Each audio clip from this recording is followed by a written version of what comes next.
యజ్ఞో యజ్ఞపతిర్యజ్వా యజ్ఞాంగో యజ్ఞవాహనః. పరమ పవిత్రమైనటువంటి అగ్నిష్టోమ సోమయాగంలో మనం ఉన్నాం. నిన్నటి నుంచి చెప్పుకుంటూనే ఉన్నాం. యజ్ఞము సృష్టికి స్థితి కారణము. అటువంటి స్థితికారకుడైనటువంటి విష్ణువు యజ్ఞస్వరూపుడు. యజ్ఞమే విష్ణువు, విష్ణువే యజ్ఞము. అదే యజ్ఞో యజ్ఞపతి యజ్వా యజ్ఞాంగో యజ్ఞవాహన. యజ్ఞము ఆయనే, యజ్ఞాన్ని పరిపాలించేటువంటి అధిపతి, యజ్ఞానికి అధిష్టాన దేవత విష్ణువే. అలాగే యజ్ఞం చేసేటువంటి యజమాని విష్ణువే. యజ్ఞో యజ్ఞపతి యజ్వా యజ్ఞాంగ. ఈ యజ్ఞంలో జరిగేటువంటి అంగ ప్రక్రియలు ఏవైతే ఆయా భాగములు, అలాగే యజ్ఞములో అంగభూతములైనటువంటి ప్రక్రియలు, అంగభూతములైనటువంటి వస్తువులు అన్నీ కూడా యజ్ఞో యజ్ఞపతి యజ్ఞాంగ యజ్ఞవాహన. యజ్ఞము అనేటువంటి వాహనాన్ని కలిగినట్టువాడు, అంటే తద్వారా ఈ విశ్వం మొత్తం వ్యాపించేవాడు అని. అలాగే యజ్ఞాన్ని ఆయన వహిస్తాడు, అంటే యజ్ఞం యొక్క భారాన్ని, యజ్ఞం యొక్క ఫలాన్ని ఆయన ఇస్తాడు. తద్వారా లోకానికి ఆ యజ్ఞక్షేమాన్ని కల్పిస్తాడు. అటువంటి యజ్ఞములు ఎల్లప్పుడూ నిరంతరం జరుగుతూ ఉండాలి. లోకక్షేమం కొరకు జరిగేటువంటి యజ్ఞములు ప్రతినిత్యము జరుగుతూ ఉండాలి. వసంతే వసంతే జ్యోతిష్ఠోమేన యజేత అని మనకి శాస్త్రములు చెబుతూ ఉన్నాయి. సంవత్సరానికి కనీసం ఒకసారైనా కూడా జరగాలి అని చెబుతూ ఉన్నాయి. అంటే ఒక మనిషి ప్రతిసారి ఒక సంవత్సరానికి ఒకసారైనా ఒక యజ్ఞం చేయాలి అని చెబుతూ ఉన్నాయి. అటువంటి యజ్ఞములు అంటే ప్రతి బ్రాహ్మణుడు కూడా చేస్తే మన సంవత్సరానికి ఎన్ని యజ్ఞములు అవ్వాలో, ప్రస్తుతం మరి మనకి ఎన్ని యజ్ఞములు జరుగుతున్నాయో దాన్ని బట్టే మన లోకం యొక్క తీరు కూడా ఉంటూ ఉంటుంది. అటువంటి యజ్ఞాత్మకుడైనటువంటి విష్ణుమూర్తి మనందరినీ అనుగ్రహించాలి. ఈరోజు రెండవ రోజు ఉదయం నుంచి ప్రాయణీయ ఇష్టి, అంటే నిన్నంతా కూడా దీక్షలకు సంబంధించినటువంటి విషయములన్నీ పూర్తి చేసుకుని ఈరోజు యజ్ఞమునకు ప్రధానమైనటువంటి అంగములు రెండవ రోజు ప్రారంభమవుతాయి. దాన్నే ప్రాయణీయ అంటారు. ప్రాయణీయ అంటే ప్రారంభం అని అర్థం. ఆ ప్రాయణీయ ఇష్టి జరిగింది.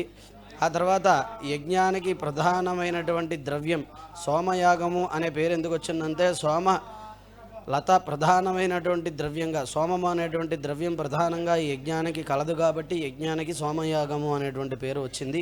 ఆ సోమలత అది చాలా ఔషధి గుణములు కలిగినటువంటిది అనమాట. చరక సంహితాదుల్లో దీని గురించి చాలా విపులంగా విస్తారంగా చెప్పారు. దీని ఔషధి గుణాలు, దీన్ని ఎలా వినియోగించాలి వైద్యంలోని ఆ చరక సంహితాదుల్లో దీనికి చక్కటి వివరణలు ఉన్నాయి. అటువంటి సోమలత ప్రధాన ద్రవ్యంగా కలిగినటువంటి యాగము సోమయాగము. అటువంటి సోమము అంత ప్రధానమైంది, అంత విలువైనది, అంత గొప్పది కాబట్టే దీన్ని స్వర్గలోకంలో నుంచి ఛందస్సులు తీసుకొచ్చాయి. ఎలా ఇక్కడ భూలోకంలోకి ఎలా వచ్చింది అంటే, స్వర్గలోకంలో నుంచి గాయత్రి ఛందస్సు మొదలైనటువంటి ఛందస్సులు పట్టుకొచ్చాయి అని చెప్పి మనకి వేదం చెబుతూ ఉన్నది. అంత గొప్పది, అంటే సాక్షాత్తు వేద సార స్వరూపం అనమాట ఈ సోమలత. అంత గొప్పది. అందుకే దాన్ని మంత్రములతో సంస్కరించి కొని తెచ్చుకున్న తర్వాత రాజుగా భావించి ఆతిథ్య ఇష్టి అనేటువంటి ఇష్టి చేస్తారు. ఎలా అయితే శాస్త్రం ఏం చెప్తోందంటే, మన ఇంటికి ఒక విశిష్టమైన వ్యక్తి వస్తే మనం ఇంత చాలా జాగ్రత్తగా, భక్తిగా, శ్రద్ధగా, అలాగే మనం చాలా జాగ్రత్తగా ఎన్ని సౌకర్యాలు కల్పించి ఆయనకు ఆతిథ్య మర్యాదలు చేస్తాం. మరి అటువంటిది యజ్ఞ నిర్వాహకమైనటువంటి, అంటే యజ్ఞానికి ప్రధానభూతమైనటువంటి ద్రవ్యమైనటువంటి సోమ లతకి ఇంకా మనం ఎంత గౌరవంగా ఆతిథ్యం ఇవ్వాలి అనేటువంటి దానికి వేదం ఒక మాట చెప్తున్నది. యావద్భిర్వై రాజాను చరైరాగచ్చతి సర్వేభ్యో వై తేభ్య ఆతిథ్యం క్రియతే అని.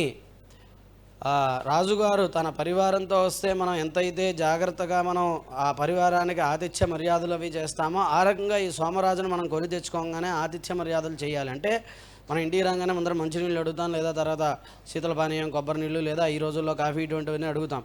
ఆ రకంగా ఆయనకి పురోడాశ ద్రవ్యాన్ని ఆయనకి ఆహుతిగా ఇచ్చి ఆ సోమరాజు గారికి నమస్కారం చేసుకుని ఆయన అతిథి సత్కారాలన్నీ అందుకే దాని పేరు ఆతిథ్య ఇష్టి అనేటువంటి ఇష్టి చేసి, ఆ తర్వాత తానూనప్త్రము అనేటువంటి ఒక ప్రక్రియ. ఈ తానూనప్త్రం అంటే ఏంటి అంటే, ఆ చిన్న ఒక పాత్రలో ఆజ్యాన్ని తీసుకుని ఆ ఆజ్యాన్ని మంత్రములతో గ్రహించి ఋత్విక్కులందరూ కూడా ఆజ్యాన్ని స్పృశిస్తారు మంత్రములతో. అగుంశురగు అనాదృష్టమస్యనాదృశ్యం దేవానామోజో విశస్తిప అనభిశస్తేన్యం అని. అంటే మేము యాగంలో ఈ యజ్ఞం కొరకు మేమందరం కూడా కలిసి ఒక చోటకు వచ్చాము, నియమింపబడ్డాము ఋత్విక్కులుగా. దీంట్లో మాలో ఉండేటువంటి అహంభావాలు, పరస్పరం ఉండేటువంటి వైషమ్యాలు కానీ, లేదా అప్పటికప్పుడు సంభవించేటువంటి మనోవైకల్యములు కానీ, విభేదములు కానీ లేకుండగా యజ్ఞం సంపూర్ణ ఫలం ఎలా అయితే కలుగుతుందో, యజ్ఞం ఎలా అయితే విద్యుక్తంగా చెప్పబడిందో ఆ విధులన్నీ కూడా నిర్వహిస్తూ యజ్ఞ వైకల్యం లేకుండా, ఎటువంటి శత్రుత్వం అంటే అంతఃకరణ శుద్ధి లేకుండా ఏ పని చేసినా అది ఉపయోగం ఉండదు. కాబట్టి ఎటువంటి మనోవికారములకి మేము లోనవ్వకుండా, వైషమ్యాలకి లోనవ్వకుండా అందరం కూడా ఈ యజ్ఞంలో పాల్పంచుకుంటామని చెప్పి ప్రతిజ్ఞ అన్నమాట. అది ఆ యొక్క ప్రతిజ్ఞ చేయడం అనేటువంటిది జరిగింది మంత్రపూర్వకంగా, తానూనత్రం అనేటువంటిది.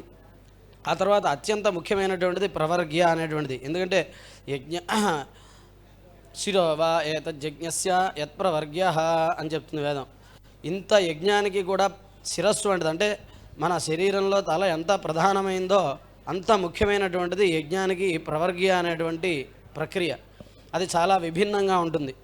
దీనికి పురాణంలో అలాగే వేదంలో కూడా ఒక కథ ఉన్నది. ఇక్కడ వేదము భూత భవిష్యత్ వర్తమానాలకు సంబంధించినటువంటి సార్వకాలీనకమైనటువంటి, అంటే ఈ యుగానికి సంబంధించిందా మరొక యుగానికి సంబంధించిందా అనేటువంటిది కాదు, సర్వయుగాలకి సర్వకాల సర్వావస్థలకి చెందింది వేదం. అందుకే అది యజ్ఞరూపకంగా ఉంటుంది. యజ్ఞం ఎప్పటికీ కూడా మారదు.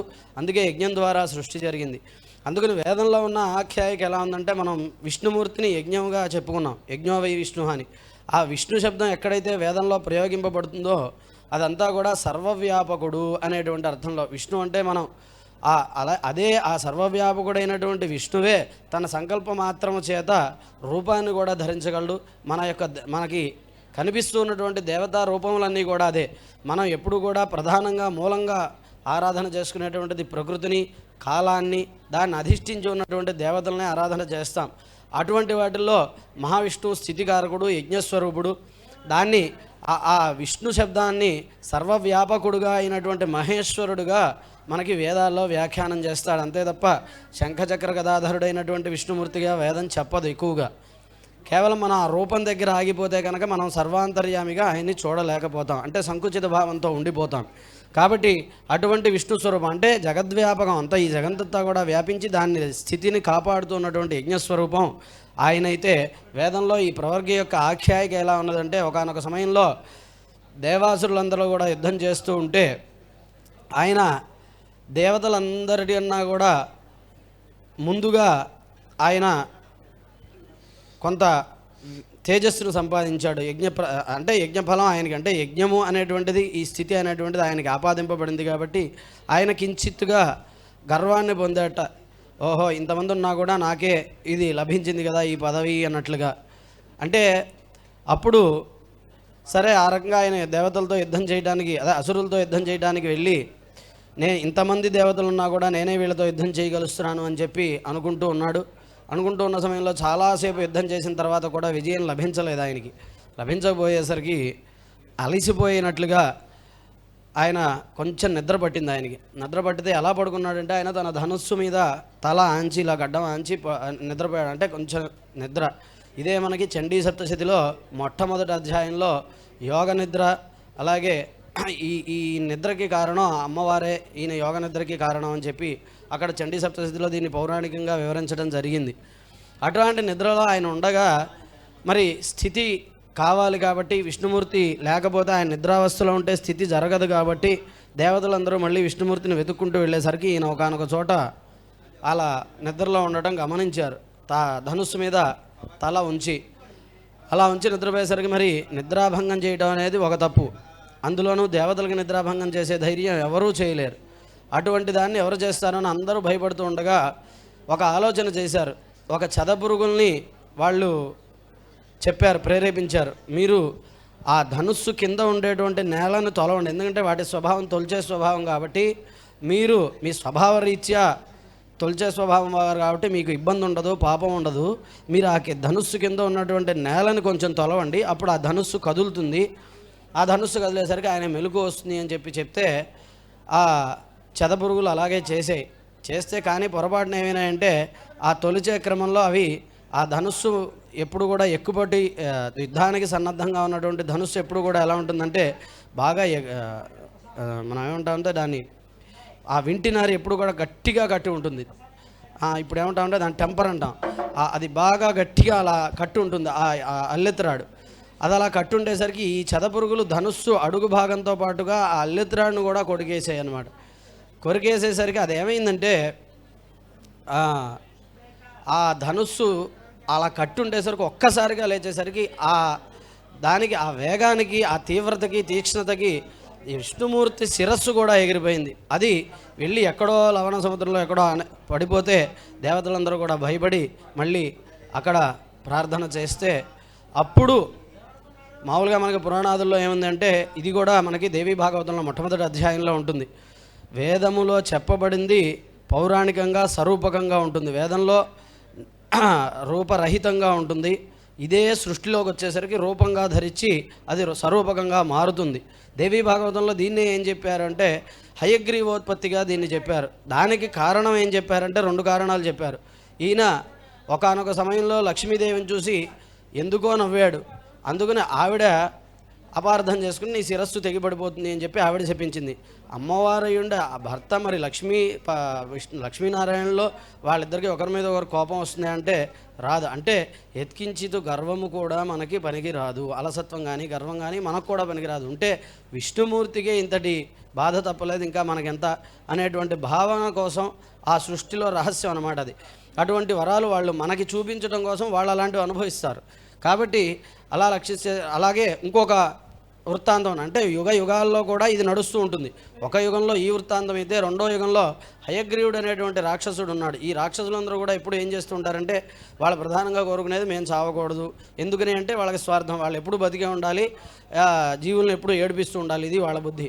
సరే దేవతలు మరి తపస్సు చేస్తే ఎవరికైనా వరం ఇవ్వాల్సిందే తప్పదు. అందుకని వాళ్ళు అవకాశం ఉంచుకుంటారు. నాయన అట్లా కాదు ఏదో ఒకటి కావాలంటే వాళ్ళు అనుకుంటారు తెలివి తక్కువగా బతికుంటే చాలు కదా అని చావు ఎలా రాదు అని చెప్పి వాళ్ళు ఆలోచిస్తుంటారు. గుర్రం తల కలిగినటువంటి మనిషి ద్వారా మాత్రమే నేను చావాలి అని చెప్పి వాడు కోరుకుంటాడు. అంటే వాడు ఉండడు, ఎప్పటికీ పుట్టడు అనేటువంటిది వాడి భావన. పరమేశ్వరుడికి ఆ అవకాశం చాలు. అదే కాబట్టి అందుకే ఇప్పుడు మనకి నరసింహావతారం కానీ ఇటువంటి రూపాలన్నీ వచ్చినవి కూడా అందుకే. వాళ్ళు ఆ శాప అవకాశాన్ని వాళ్ళు వినియోగించుంటారు. దానికి కూడా కొంతకాలం వేచి ఉంటారు. సమయం సందర్భం కలిసి వచ్చినప్పుడు వారు అవతారం ఎత్తుతారు. ఇట్లా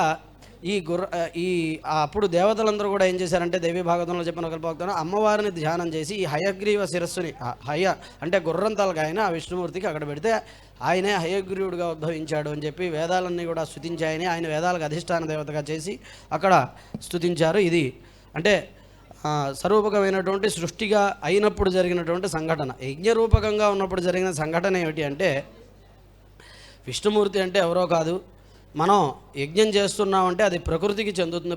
మొట్టమొదటి ప్రధానంగా మనం అర్థం చేసుకోవాలి. ఎందుకంటే అట్నౌ ప్రాస్తాహుతి సమ్యక్ ఆదిత్యం ఉపదిష్టతే ఆదిత్యాధ్యాయతే వృష్టి వృష్టేరన్నం తతఃప్రజా. మొట్టమొదటి పరమ సారాంశభూతమైనటువంటి శ్లోకం అన్నమాట. అంటే ఎన్ని యజ్ఞాలు చేయనివ్వండి, ఎన్ని ఇతిహాసాలు విన్నవండి, మనం ఎన్ని మాటలు చెప్పుకున్నా కూడా సంపూర్ణ తాత్పర్యం ఏమిటి అంటే అగ్నౌ ప్రాస్తాహుతి సమ్యక్ ఆదిత్యం ఉపదిష్టతే. అగ్నిలో వేసినటువంటి ఆహుతులు, యజ్ఞంలో ఇచ్చినటువంటి ఆహుతులన్నీ కూడా ఆదిత్య మండలానికి చేరతాయి. ఆదిత్యాధ్యాయతే వృష్టి.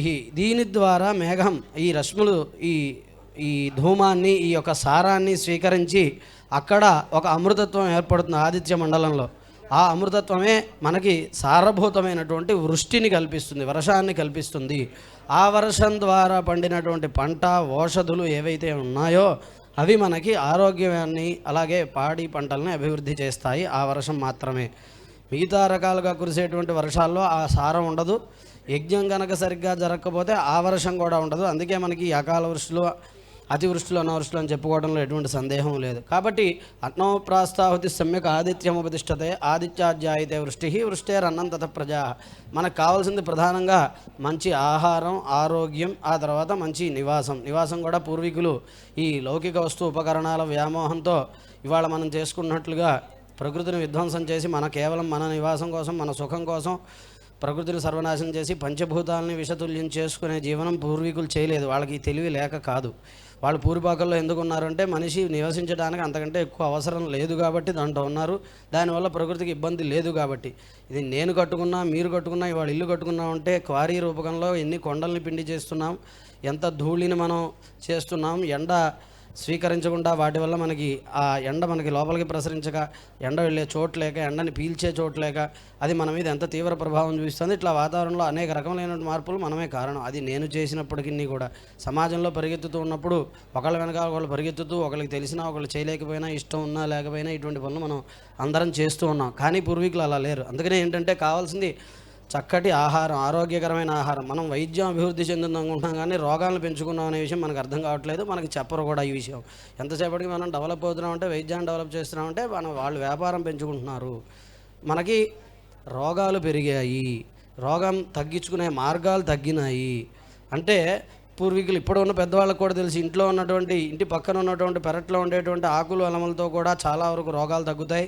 వంటింట్లో ఉండేటువంటి వస్తువులతో కూడా, ఆహార నియమాలతో అనేక రోగాలు తగ్గుతాయని మనకి ఇప్పటికి కూడా చాలామందికి తెలుసు. కానీ మనకు బయటికి వెళ్తే ఎవరు ఆ మార్గం చెప్పరు, ఆ మార్గాన్ని అభివృద్ధి చేయరు. ఎందుకంటే ఇదంతా మాయా ప్రపంచం, వ్యాపార ప్రపంచం కాబట్టి. కానీ పూర్వీకులు అలా చెప్పలేదు. అందుకని కావలసినటువంటి ఔషధులు, ఆహారం అటువంటి వృష్టి ద్వారా లభిస్తాయి. ఆ వృష్టి, ఆ పంట, ఆ పాడి, ఆ ఇల్లు, ఆ మాత్రం మనిషి జీవనానికి చాలు. ఇంతకంటే మనం ప్రకృతిని విధ్వంసం చేసి మనం పైకెళ్ళి చేసేదేం లేదు. ఇక్కడే నాశనం అవుతుంటే పైకెళ్ళి మనం ఇంకా చేసేదేం లేదు. కాబట్టి ఇంకో విషయం ఏంటంటే, బ్రహ్మాది పిపీలికాది బ్రహ్మ పర్యంతం కూడా బ్రహ్మ సృష్టిలో మనలో ఏదైతే జీవాత్మ ఉందో పిపీలికలో కూడా అదే జీవాత్మ ఉంది. పరమా దృష్టిలో మనం చీమైనా ఒకటే, మనమైనా ఒకటే, మన విశేషం ఏం లేదు. కాబట్టి ఆయనకు కావాల్సింది ఏంటంటే సమాజం మొత్తం కూడా సహజంగా చక్కగా ఉండటం అనేటువంటిది సమాజ నిర్మాణం, అలాగే విశ్వ నిర్మాణం. విశ్వశ్రేయస్సే పరమేశ్వరుడికి ధ్యేయం తప్ప మన ధ్యేయం కేవలం మనకు కావాల్సిందంటే మన సుఖం కావాలి, కేవలం మన సుఖమే మనకు కావాలి. కాబట్టి మనం ఇలా ప్రవర్తిస్తున్నాం. పరమేశ్వరుడి దృష్టిలో కాదు కాబట్టి ఆయన ఇవన్నీ చెప్పలేదు. పూర్వీకులు వాటి జోలికి పోలేదు, శాస్త్ర దృష్టి కలిగిన వాళ్ళు. ఇవాళ మనం శాస్త్రాన్ని వదిలేసి ఐహిక సుఖమే గొప్ప సుఖము అనుకుని ప్రవర్తిస్తున్నాం. కాబట్టి మనకు ఎటువంటి ఇబ్బందులు కలిగినాయని చెప్పడంలో ఎటువంటి సందేహం లేదు. కాబట్టి అటువంటి పంటని, పాడిని, వృష్టిని, ప్రకృతి సమతుల్యతని కలగజేసేటువంటిది యజ్ఞము అని చెప్పి శాస్త్రం ఒకే ఒక్క మాటలో మనకి చెప్పింది. అటువంటి యజ్ఞానికి ఒకానొక సమయంలో, అంటే దీనికి అంతటికి కూడా అధిష్టాన దేవత అనుకున్నాం సూర్యుడు. అగ్నోప్రాస్తావతి సమ్యక్ ఆదిత్య మండలం అధిష్ఠతే. ఇప్పుడు మన జీవనానికి, మన ప్రకృతికి అంతటికి కూడా అధిష్టాన దేవత ఎవరు? ప్రత్యక్షంగా కూడా మనకి సూర్యుడే. పొద్దున్న ఆయన లేచి ఆయన కిరణాలు పడితేనే మనకి జీవనం నడుస్తుంది. కాబట్టి అటువంటి సూర్యుడికి కూడా ఒకానొక సమయంలో తేజస్సు తగ్గింది. ఇది ఈ ప్రవర్గ యొక్క అంతరార్థం. అంటే సూర్యుడికి కూడా సృష్టి నిర్వహణ చేసేటువంటి శక్తి తగ్గిన సమయంలో ఈ ప్రవర్గ్య అనేటువంటి ప్రక్రియ ద్వారా ఆ సూర్యుడికి కూడా సూర్యస్య తపస్తప సూర్యస్య స్వాహ సూర్యస్య రశ్మయే వృష్టివన ఏ జుహోమి అని చెప్పి ఆ ప్రవర్గ్యలో ఆహుతులు ఇచ్చేటప్పుడు కొన్ని అక్కడ లేచేటువంటి ఆవిర్ని అభిమంత్రణ చేస్తూ చెప్తారు. అంటే ఏంటి అంటే ప్రవర్గ్య చాలా ఉత్కృష్టమైనటువంటిది, విశేషమైనటువంటిది అనమాట. యజ్ఞ శిరస్సు అని ఎందుకంటే మరి జగత్తు మొత్తం నిర్వహించేటువంటి సూర్యుడికి కూడా తేజస్సు కలిగించినటువంటి ప్రవర్గ్య మరి అంతకంటే ఎంతో ఉత్కృష్టమైనటువంటిది అని చెప్తుంది వేదం. అందుకే యజ్ఞానికి శిరస్సు వంటిది అని చెప్పింది. ఇక్కడ జరిగేది మనకు కనిపించేది ఏంటి అంటే, ఒక మట్టి పాత్రలో ప్రధానంగా, అంటే దానికి పూర్వాంగములు ఉత్తరాంగములన్నీ కూడా అయిన తర్వాత జరిగేది ఏంటి అంటే, ఒక మట్టి కుండని తయారు చేసుకుని దాంట్లో ఆజ్యము, ఆవు పాలు, మేకపాలు పోస్తే ఒక అగ్నిగోళం ఉద్భవిస్తుంది. ఆ ఉద్భవించిన అగ్నిగోళం వలన ఆ సూర్యుడికి కూడా అలాగే వాతావరణంలో ఆ పుష్టి కలుగుతుంది అని చెప్పి శాస్త్రం చెబుతూ ఉన్నది. అటువంటి గొప్పదైనటువంటి ప్రవర్గ్య ప్రక్రియ ఇప్పుడు జరుగుతూ ఉంటుంది. తర్వాత సుబ్రహ్మణ్య ఆహ్వానం. ఇక్కడ ఎవరినైతే పరమేశ్వరుడిగా మనం ఇంద్రుడిగా ధ్యానం చేస్తామో ఆ ఇంద్రుడిని మేము యజ్ఞం చేస్తున్నాం ఫలానా రోజు అంటే 5వ రోజు ముఖ్యమైనటువంటి రోజు యజ్ఞానికి. ఆ 5వ రోజు యజ్ఞానికి ఈ రోజు నుంచి కూడా నిన్ను ఆహ్వానం చేస్తున్నాను, నీ పరివారంతో సహా, అంటే సకల దేవతలతో సహా నువ్వు యజ్ఞవేదికి వచ్చి మమ్మల్ని అనుగ్రహించాల్సింది, అలాగే మా పరివారాన్ని, మా ప్రజలందరినీ కూడా అనుగ్రహించాల్సింది అని చెప్పి ప్రార్థన చేస్తారు. దాన్నే సుబ్రహ్మణ్య ఆహ్వానము అంటాము. ఈ ప్రవర్గ్య అయిన తర్వాత ఉపసత్తు అయిన తర్వాత, ఉపసత్తు అనేటువంటిది మళ్ళీ ఇంకో యుగానికి సంబంధించినటువంటి విషయం. త్రిపురాసుర సంహారం ఆ యొక్క కథా వృత్తాంతం అంతా కూడా ఉపసత్తు అనేటువంటి యాగంలో నిక్షిప్తమై ఉన్నది. దాని గురించి మనం తర్వాత చెప్పుకుందాం. కాబట్టి అటువంటి ప్రవర్గ్య సంభరణం అంటే ప్రవర్గ్యకి కావాల్సినటువంటి సామాన్లన్నింటినీ కూడా మంత్రపూర్వకంగా సంస్కరించుకోవటం, ఆ ప్రవర్గ్య అనేటువంటివి ఇప్పుడు జరుగుతాయి. కాబట్టి అందరూ కూడా చక్కగా స్థిమితంగా ఇక్కడ ఉండి వీక్షణ చేస్తూ ఆ యజ్ఞేశ్వరుడు అనుగ్రహం కలిగించుకుంటూ, అలాగే ఎప్పుడూ కూడా జగత్ కళ్యాణం మనం కోరుకోవాలి, ఆ కళ్యాణం జరగాలి, జరిగే పనులకు మనం సహకరించాలి, వీక్షించాలి, అనుమోదించాలి. కాబట్టి అందరం కూడా చక్కగా ఆ ప్రక్రియలో పాల్గొందాం. ఇది అంతా కూడా ఒక శాస్త్రం ఒక పద్ధతిని సూచించింది. ఇద్దరు ముగ్గురితో పని ఉంటుంది, దానికి సహకారంగా ఇంకో ఇద్దరు ముగ్గురు ఉంటూ ఉంటారు. కాబట్టి చూసేవాళ్ళకి వినేవాళ్ళకి కూడా ఏదో ఇక్కడ ఒక అలజడి జరుగుతున్నట్టుగా అనిపిస్తూ ఉంటుంది. కానీ అక్కడ జరిగేది ఏంటంటే తూచా తప్పకుండా జరగటానికి, దానికి ఉపకరించడానికి ఇంతమంది సహకరిస్తూ అలా జరుగుతుంటుంది. కాబట్టి మనకు అర్థమైనా అవ్వకపోయినా దాని సారాంశబోధమైనటువంటి విషయాల్ని మనం గ్రహించి లోకోపకారమైనటువంటి లోక కళ్యాణకారకమైనటువంటి యజ్ఞం మనకు జరుగుతోంది, దీన్ని మనం చూడగలుస్తున్నాం అనేటువంటి శ్రద్ధాభక్తులతో చూసినట్లయితే తప్పకుండా ఆ యజ్ఞఫలం మనకి లభిస్తుంది. అందరం కూడా ఆ యజ్ఞంలో పాల్పంచుకుందాం. ఇప్పుడు ఆ ప్రవర్గ్యకి సంబంధించినటువంటి పాత్రలను తయారు చేసుకునే ప్రక్రియని ప్రవర్గ్య సంభరణం అంటారు. ఆ సంభరణం జరుగుతుంది, ఆ తర్వాత ప్రవర్గ్య జరుగుతుంది. అందరూ కూడా ప్రసార మాధ్యమాల ద్వారా అలాగే ప్రత్యక్షంగా ఉన్న వారందరూ కూడా శ్రద్ధగా వీక్షిస్తూ ఆ యజ్ఞేశ్వర అనుగ్రహంతో ఎవరు ఇక్కడ ఉన్నా కూడా ఇదంతా కూడా భగవన్నామం. ఇక్కడికి వచ్చి మన లౌకిక వ్యవహారాలు ఇక్కడ కూడా పెట్టుకున్నామంటే అవి మనం ఇక ఎప్పటికీ కూడా అలాగే ఉండిపోవాల్సి వస్తుంది. కాబట్టి మనం ఇది యజ్ఞభూమి అంటే సకల దేవతలు, సకల క్షేత్రాలు, సకల తీర్థాలు ఒకే చోట ఉంటే ఎంత శక్తివంతమైంది, పవిత్రమైందో అటువంటిది యజ్ఞ వేదిక. కాబట్టి ఇక్కడ మనం చేయాల్సింది ఏంటంటే భగవన్నామం, భగవద్ధ్యామం సాధ్యమైనంత వరకు. కాబట్టి మౌనంగా ఉంటూ మన వ్యవహారాలన్నీ తర్వాత చూసుకోవచ్చు. ఆ యజ్ఞాన్ని చూస్తూ ఉండడం, ఎందుకంటే ఇప్పుడు మొట్టమొదటిలో చెప్పుకున్నది అదే యజ్ఞం, యజ్ఞపత్రి, యజ్వా, యజ్ఞాంగో, యజ్ఞవాహన. యజ్ఞంలో జరుగుతున్నటువంటి అంగములు ఏవైతే మనకు అర్థమైనా అవ్వకపోయినా కూడా యజ్ఞం జరుగుతున్నంతసేపు కూడా సర్వాంతర్యామైనటువంటి విష్ణుమూర్తి స్వరూపమే అని చెప్పి ఆ భావంలో మనం చక్కగా మన ఇష్టదైవ నామస్మరణం చేసుకుంటూ ఇక్కడ ఉందాం. హర నమః పార్వతీపతయే, హర హర మహాదేవ.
లోపల మూకుల్లో పెట్టాలి అందరూ లోపల నేను తీసుకెళ్తాను తీసి ఇచ్చేస్తే ఆన్ చేసి మీరు బంద్ చేసేటప్పుడు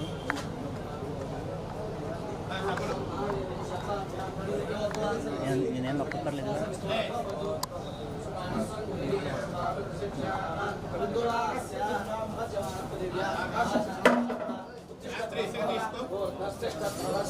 सूर्य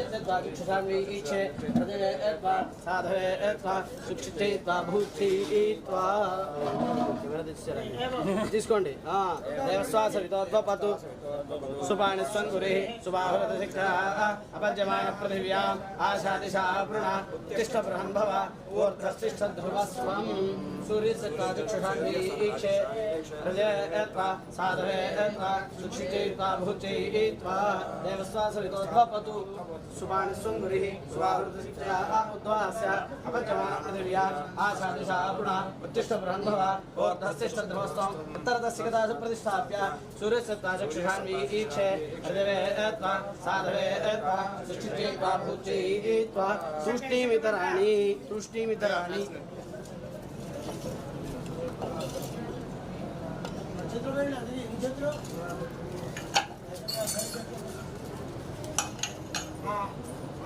కట్టడానికి ఒక 70 తాడు ఇది వాళ్ళు ఇసుక ఒక గుప్పెడు ఆయన చేతికి అయ్యా చెప్పండి ఈయన భార్గవం అని దీక్షిత సన్మానం భార్గవం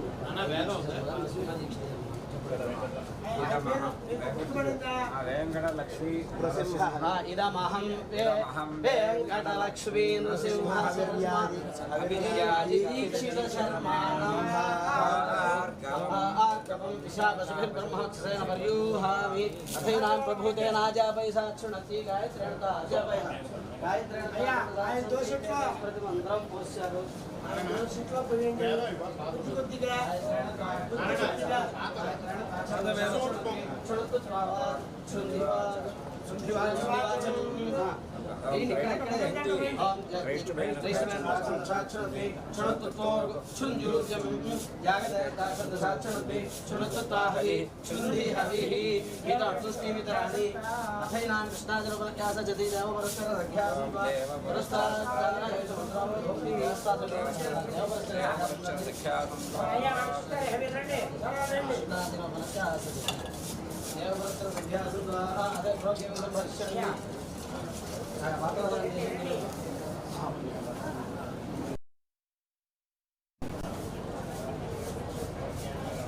థ్యాంక్ యూ.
Right.